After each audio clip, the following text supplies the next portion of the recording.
हे दोस्तों, welcome back to Think Book Mindset. दोस्तों, Harv एकर बचपन से ही बहुत टैलेंटेड थे और सभी लोग कहते थे कि उनके अंदर एक बहुत बड़ी काबिलियत और बहुत कुछ करने का क्षमता है। तो जब वो अपने 20 में थे, उन्होंने अपने इस पोटेंशियल को प्रूव करने के लिए बहुत सारे चीजें ट्राई की, जैसे कि किताबें पढ़े, बहुत सारे फेमस लोगों की ऑडियो टेप सुने, एजुकेशन सेमिनार अटेंड किए, क्योंकि उन्हें इस सक्सेस वर्ड से ऑब्सेशन था। उन्हें कैसे भी करके खुद को सक्सेसफुल बनाना था। तो उन्होंने अपने 20 में ही अलग अलग बिजनेस आइडिया पर काम करना शुरू कर दिया और मल्टीपल बिजनेस स्टार्ट किए। लेकिन कुछ ही टाइम बाद उनके ये सभी बिजनेस फेल हो गए। लेकिन वो यह सोचते थे कि मेरा एक भी बिजनेस सक्सेसफुल हो जाए तो मैं उन्हें ही बड़ा करके सक्सेस अचीव कर लूंगा। लेकिन हर एक बिजनेस आइडिया पहले से और ज्यादा फ्लॉप होने लगा और फिर उनकी फेयर उन्हें दिन रात परेशान करती रहती थी कि आखिर इतनी मेहनत और नॉलेज के बाद भी सक्सेस मुझसे इतना दूर क्यों भाग रही है। फिर धीरे धीरे करके एक ऐसा टाइम आ गया कि उनके सारे बिजनेस फ्लॉप हो गए और उन्हें इतना बड़ा लॉस हुआ कि जिसकी वजह से उन्हें वापस अपने पेरेंट्स के घर पे आके रहना पड़ा, जहां उन्हें एक बेसमेंट में रूम मिला रहने के लिए। तो एक दिन उनके डैडी और उनके फ्रेंड घर में पार्टी रखी थी। सभी मेहमान घर में पार्टी एंजॉय कर रहे थे। तभी डैड के बहुत ही अमीर दोस्त ने हार्व को बेसमेंट की तरफ जाते हुए देखा। उन्होंने अपने पास बुलाया। अब हार्व को उनकी आंखों से पता चल गया था। उनके डैड ने उनके फेलियर के बारे में सब पहले से ही बता दिया होगा और उन्हें लगा कि अब यह आदमी उन्हें एक लंबा सा बोरिंग लेक्चर देगा। लेकिन उस आदमी ने जो कहा उससे हार्व की जिंदगी बदल गई। उस आदमी ने कहा कि एक जमाने में मैं भी तुम्हारी तरह ही था, एक कंप्लीट डिजास्टर। तुम्हारी तरह मैं भी यंग था और सोचता था कि मुझे सब पता है और मुझे एक्चुअल में बहुत नॉलेज भी थी, लेकिन मुझे पैसे और सक्सेस के इनर सीक्रेट के बारे में कुछ नहीं पता था। क्या तुम्हें पता है कि अमीर लोग अमीर क्यों होते हैं? उनकी हार्डवर्क, उनके पैसे और उनके स्किल। यहाँ सबसे ज्यादा उनका माइंडसेट उन्हें अमीर बनाता है। सभी अमीर लोग का माइंडसेट मोरलेस सिमिलर होता है। अगर यह माइंडसेट तुमने समझ लिया है तो पैसे तुम्हारे पीछे भाग के आएगा। ये कहकर वो आदमी अपनी पार्टी में वापस चला गया। लेकिन उनकी कही हुई बात हार्व के दिमाग में ऐसे फिट हो गई। उस दिन के बाद उन्होंने अपने माइंडसेट और लाइफ दोनों बदल दी। उन्होंने रिच और सक्सेसफुल लोगों के माइंड को इनसाइड आउटर स्टडी किया और बहुत ही पैन डीपली स्टडी किया, एनालिसिस किया। उसके बाद उन्हें पता चला कि उनके सभी बिजनेस इसीलिए फेल हो रहे थे क्योंकि वो एक टिपिकल मिडिल क्लास या पुअर माइंडसेट से अपने बिजनेस को स्टार्ट कर रहे थे। और जब उनकी स्टार्ट ही पुअर माइंडसेट से होती थी तो बाद में वो कितना भी मेहनत कर ले, उनका रिजल्ट हमेशा फेलियर ही होता था। तो फाइनली इस बार उन्होंने एक रिटेल फिटनेस बिजनेस ओपन किया रिच लोगों के माइंडसेट के साथ और उन्होंने यह डिसाइड किया कि वो ये बिजनेस तब तक नहीं छोड़ेंगे जब तक वो इस बिजनेस से अमीर नहीं बन जाते। और यह रियलिटी में कुछ ऐसा ही हुआ। कुछ ही समय बाद उनके बिजनेस को एक फॉर्च्यून 500 कंपनी ने $16 बिलियन में उनकी कंपनी को खरीद लिया और वो फाइनली एक अमीर बन गए। और फिर इसके बाद सक्सेस और रिच लोगों के माइंडसेट को पूरी दुनिया में हर कोने में पहुंचाने के लिए उन्होंने एक बुक लिख डाली जिसका नाम है secret of the millionaire mind, जो फौरन एक बेस्ट सेलर बुक बन गई। तो इस बुक के कुछ गोल्डन लेसन को आज की वीडियो में हम कवर करेंगे जिसने लाखों लोगों की लाइफ को चेंज किया है और आपको भी इससे अमीर लोगों के माइंडसेट के बारे में बहुत कुछ सीखने को मिलेगा। तो दोस्तों, सबसे पहले हम बेसिक चीज की बात करते हैं। तो अगर आप एक पौधे यानी कि प्लांट देखोगे तो उनमें एक विजिबल चीज होती है और एक इनविजिबल चीज होती है। विजिबल चीज है कि उस पे लगे हुए फ्रूट्स और फ्लावर, और इनविजिबल चीज है कि जमीन के नीचे रहने वाले रूट्स। तो इसी तरीका से हमारे लाइफ में भी जो विजिबल चीज है, जैसे कि हमारी फाइनेंशियल कंडीशन या फिजिकल स्ट्रेंथ, ये सभी फ्रूट्स है। और जो इनविजिबल है, जैसे कि आपकी नॉलेज, आपकी माइंडसेट, ये सभी रूट्स है। तो हमारे लाइफ में इतनी सारी प्रॉब्लम है, जैसे कि पैसे की प्रॉब्लम, हेल्थ की प्रॉब्लम, रिलेशनशिप की प्रॉब्लम। ये एक्चुअल प्रॉब्लम नहीं है, ये सभी रियल्ट है यानी कि फ्रूट है। रियल प्रॉब्लम आपके रूट में है। और यहीं पे इस बुक के सबसे इंटरेस्टिंग पार्ट आता है कि मिडिल क्लास फैमिली में पैदा होने का सबसे बड़ा डिसएडवांटेज ये है कि बचपन से ही हमारे दिमाग में ऐसे बीज डाले जाते हैं जो आगे जाके हमें अमीर बनने नहीं देते। तो अब हम रूट्स पे फोकस करेंगे यानी कि माइंडसेट पे, स्पेशली फाइनेंशियल रूट्स, जिससे कि आप अपनी मनी ब्लूप्रिंट समझ सको। अब ये ब्लूप्रिंट एक ऐसी ड्राइंग होती है जिसके बेसिस पे लोग अपने मन में कुछ प्लान करते हैं। जैसे कि एक इंजीनियर असली बिल्डिंग बिल्डिंग बनाने से पहले उसके एक ब्लूप्रिंट बनाता है, वैसे ही आपका फाइनेंशियल ब्लूप्रिंट आपकी फाइनेंशियल लाइफ को बिल्ड करता है।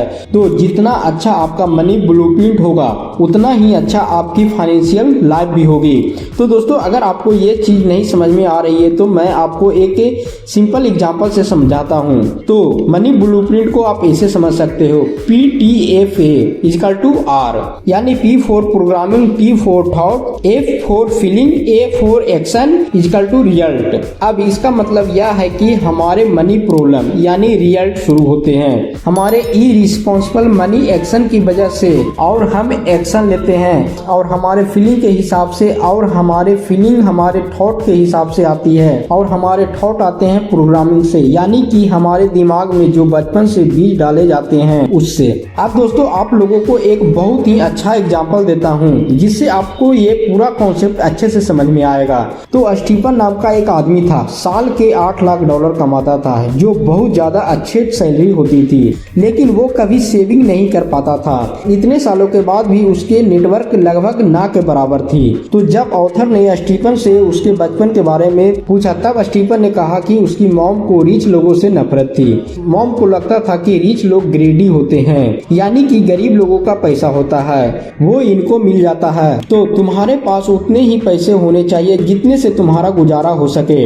अगर आपके पास उससे ज्यादा पैसा है तो तुम बुरे इंसान हो।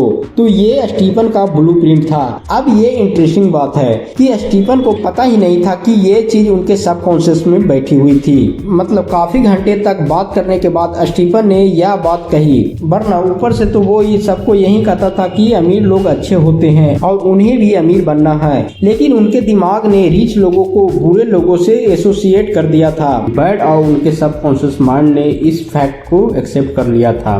तो वो कभी भी अपने मॉम को बुरा या गलत साबित नहीं करना चाहते थे, और इसीलिए उनका सबकॉन्शियस ब्रेन उनको रिच बनने वाले डिसीजन लेने नहीं देता था कि वो सेविंग करे या कोई अच्छे से इन्वेस्ट करे।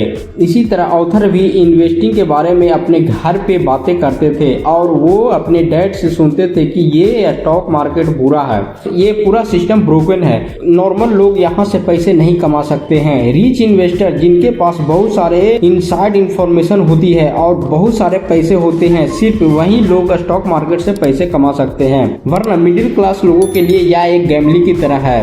तो स्टॉक मार्केट बुरा होता है, यह ऑथर का ब्लूप्रिंट बन चुका था, और इसीलिए उन्होंने काफी सालों तक स्टॉक मार्केट को पूरी तरह से अवॉइड किया और इसके बदले बुरे इन्वेस्ट किए। और फाइनली जब उनको एक अच्छा फाइनेंशियल एडवाइजर मिला जिसने उनको स्टॉक मार्केट का सच काफी डिटेल में समझाया, तब उनको ये बात समझ में आई कि यहाँ से वेल्थ क्रिएट किया जा सकता है, कितना सिंपल है और कितना इजी टू पॉसिबल है। लेकिन अब तक वो अपने 14 में थे। तो ऑथर ये सोच रहे थे कि अब तक वो अपनी जिंदगी के 40 साल एक झूठ के सहारे जी रहे थे, और उनका सबकॉन्शियस ब्रेन उन्हें बैड इन्वेस्टमेंट डिसीजन लेने के लिए मजबूर करता था। इसीलिए एक ही अमीर इंसान को जब दो लोग दिखते हैं तो वो उनको लेके दो अलग अलग कैलकुलेशन निकालते हैं।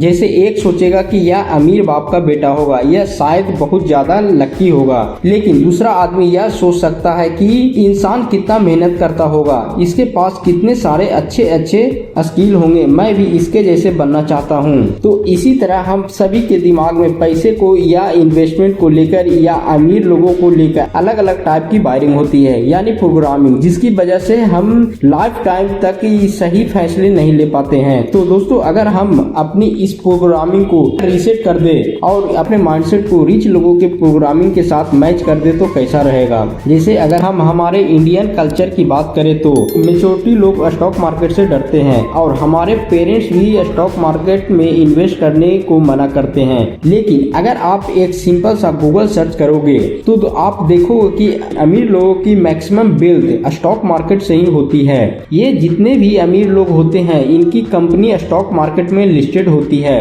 जिसको हम भी बाय कर सकते हैं और इसके साथ अमीर बन सकते हैं, लेकिन मेच्योरिटी मिडिल क्लास लोग इसमें इन्वेस्ट करने से डरते हैं। तो इस डर का रीजन क्या है? तो दोस्तों ये है बैड प्रोग्रामिंग। लेकिन अब आप अपने माइंडसेट को इम्प्रूव कर सकते हो और स्टॉक में इन्वेस्ट करके खुद अपने वेल्थ बिल्ड कर सकते हो, क्योंकि इस चैनल पे मैं आप लोगों के लिए ऐसे ही वीडियो लाता रहूंगा। तो अभी आप अपने इस चैनल को सब्सक्राइब नहीं किया है तो जल्द से जल्द सब्सक्राइब कर ले और बेल आइकन प्रेस करना ना भूले, ताकि आप ऐसे ही इंपॉर्टेंट और वैल्यूएबल वीडियो मिस न कर पाओ। तो दोस्तों हम अपने मनी ब्लूप्रिंट को कैसे रीप्रोग्रामिंग यानी कि रीसेट कर सकते हैं, तो इसके लिए अब हम आपके लिए 5 रूल डिस्कस करते हैं। तो दोस्तों सबसे पहला और बेसिक रूल है कि रिच लोग हमेशा यह बिलीव करते हैं कि वह अपने लाइफ के ड्राइवर हैं और पुअर मेंटलिटी वाले लोग अपने लाइफ के कार में एक पैसेंजर बन के जीते हैं। जिसका मतलब यह है कि अमीर लोग यह मानते हैं कि अपने लाइफ को खुद क्रिएट करते हैं और वह लोग यह मानते हैं कि लाइफ हैप्पीनेस टू मी।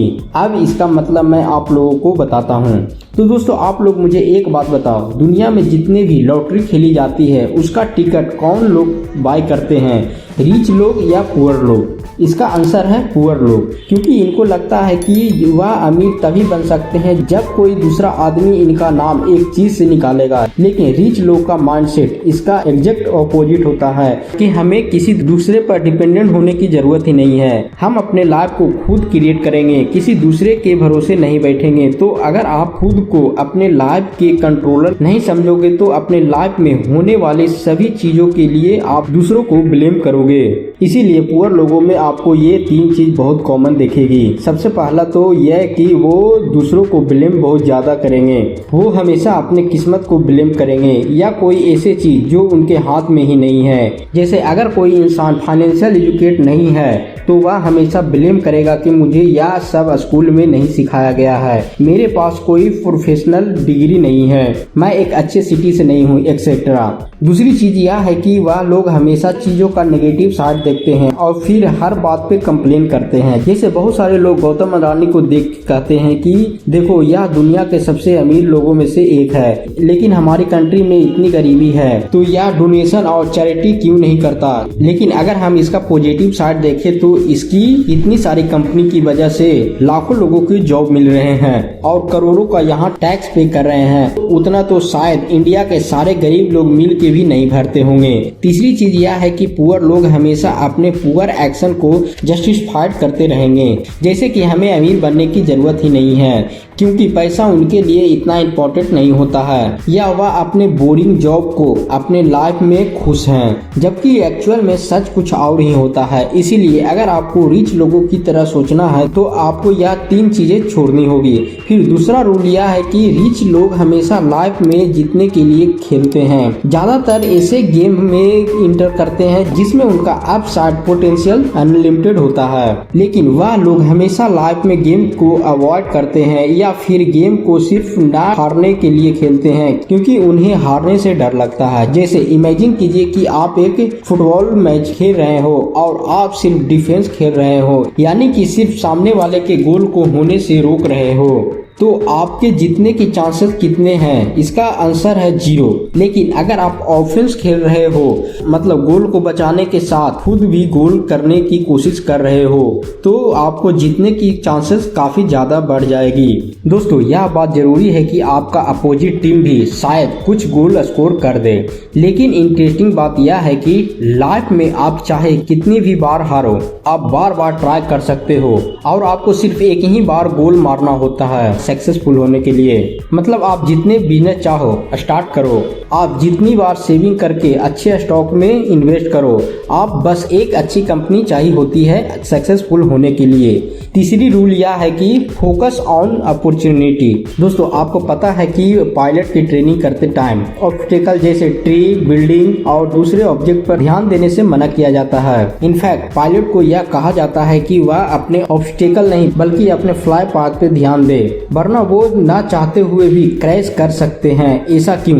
क्योंकि हमारा माइंड नंबर या नेगेटिव चीज़ों को रजिस्टर नहीं कर सकता है। अगर मैं आपको बोलूं कि आप एक रेड एलिफेंट को इमेजिंग मत कीजिए, फिर भी आपका ब्रेन उस रेड एलिफेंट को इमेजिंग करेगा। इसी तरह अगर आप अपने फाइनेंशियल या सक्सेसफुल होने की जर्नी को सिर्फ ऑब्स्टेकल के बारे में सोचेंगे तो आप ना चाहते हुए भी उसमें फंस जाओगे। इसीलिए आप अपने जर्नी पर और अपने रिवॉर्ड पर ध्यान दो, ताकि आपका दिमाग हमेशा मोटिवेट रहेगा अचीव करने के लिए। तो यह एक यूनिवर्सल फैक्ट है कि जिस पर आप फोकस करते हो वह एक्सपैंड होता है और फिर आपके दिमाग में उसी को लेकर नए नए आइडिया आते रहते हैं। इसके बाद फोर्थ रूल यह है कि रिच और पुअर माइंड के बीच सबसे बड़ा डिफरेंस उनका मनी मैनेजमेंट एबिलिटीज होती है। रिच लोग या फ्यूचर में रिच होने वाले लोग हमेशा मनी और फाइनेंशियल चीजों के बारे में सेल्फ लर्निंग करते रहते हैं, लेकिन पुअर माइंडसेट वाले लोग इस टॉपिक को पूरी तरह से इग्नोर करते हैं। इसीलिए अगर किसी भी पुअर माइंडसेट वाले इंसान को रातों रात बहुत सारे पैसे मिल भी जाते हैं, जैसे लॉटरी से या कहीं और से, तो बहुत ही जल्द उन्हें लॉस कर देते हैं। लेकिन अगर कोई रिच माइंडसेट वाले इंसान अपने सारे पैसे गवा भी देते हैं तो भी वह उन्हें वापस कमा लेते हैं, ज्यादा टाइम नहीं लगता है। तो दोस्तों इस टॉपिक के ऊपर बहुत सारे ऑलरेडी हम वीडियो बना चुके हैं। तो फिर दोस्तों इसमें सबसे लास्ट और इंटरेस्टिंग रूल यह है कि rich people promote themselves and their value, poor people think negativity about selling and promotion. दोस्तों ज़्यादातर लोगों के दिमाग में यह बहुत ही स्ट्रॉन्ग प्रोग्रामिंग होती है कि अगर आप कोई चीज़ प्रमोशन कर रहे हो तो आप गलत कर रहे हो, और बहुत सारे लोगों को गुस्सा भी आता है। लेकिन सच यह है कि अपनी लाइफ में हमेशा अपने आप को प्रमोट करते रहें। फिर चाहे आप जॉब के इंटरव्यू में जाके अपने बारे में बताते हो, वो भी एक प्रमोशन होता है। या फिर जब आप शादी के लिए लड़की का हाथ मांगने जाते हो तो भी आप एक अच्छे कपड़े पहन के जाते हो और अपने बारे में अच्छे बातें बताते हो, तब भी आप अपने आप को प्रमोट कर रहे हो। बस फर्क सिर्फ इतना है कि हमें प्रमोशन को ओवर नहीं करना होता है, जितनी जरूरत होती है उतना ही प्रमोशन करना होता है। वरना अगर आप इंटरव्यू में अपने बारे में कुछ भी नहीं बोलोगे तो दूसरा लड़का बड़ी बातें करके आपका ऑफर लेटर लेकर चला जाएगा। तो इस रूल का सबसे बेसिक फंडामेंटल पॉइंट यह है कि सबसे पहले खुद को एक वैल्यूएबल इंसान बनाना है। जैसे आपके पास जीनियसली बहुत सारे अच्छे स्किल होने चाहिए, या फिर अगर आप बिजनेस स्टार्ट करते हो तो आप पहले जीनियस एक वैल्यूएबल प्रोडक्ट बनाओ, फिर उसका प्रमोशन करो। या कोई यूट्यूब चैनल स्टार्ट करते हो तो आप अच्छे वीडियो अपलोड करो, फिर अपने चैनल की लिंक अपने फ्रेंड्स के साथ शेयर करो। तो यह एक बहुत ही अच्छी चीज होती है। ज़्यादातर प्रमोशन में नेगेटिविटी इसीलिए दिखाया जाता है क्योंकि मेजॉरिटी लोग इतने ज़्यादा वैल्यूएबल नहीं होते हैं, या उनके पास कोई वैल्यूएबल चीज देने वाली नहीं होती है, और वो फिर भी बहुत ज़्यादा प्रमोशन करते रहते हैं या अपने बड़ाई मारते रहते हैं। तो यह एक बहुत बुरी चीज होती है। इसीलिए राइट कॉम्बिनेशन, आप खुद को एक वैल्यूएबल इंसान बनाओ, अच्छे स्किल सीखो, लोगों को वैल्यू देना सीखो, और फिर थोड़े सा प्रमोशन कर दो, और तब आप ऑटोमेटिकली बाकी लोगों से बहुत ज़्यादा आगे निकल जाओगे। तो दोस्तों आज की वीडियो में इतना ही। अगर आपको यह वीडियो पसंद आया है तो वीडियो को लाइक करें। अगर आपको इस वीडियो से कुछ भी सीखने को मिला होगा तो इस चैनल को सब्सक्राइब करें और बेल आइकन प्रेस करना ना भूलें, ताकि आप ऐसे इंपॉर्टेंट वीडियो मिस ना कर पाओ। तो चलिए मिलते हैं नेक्स्ट वीडियो में।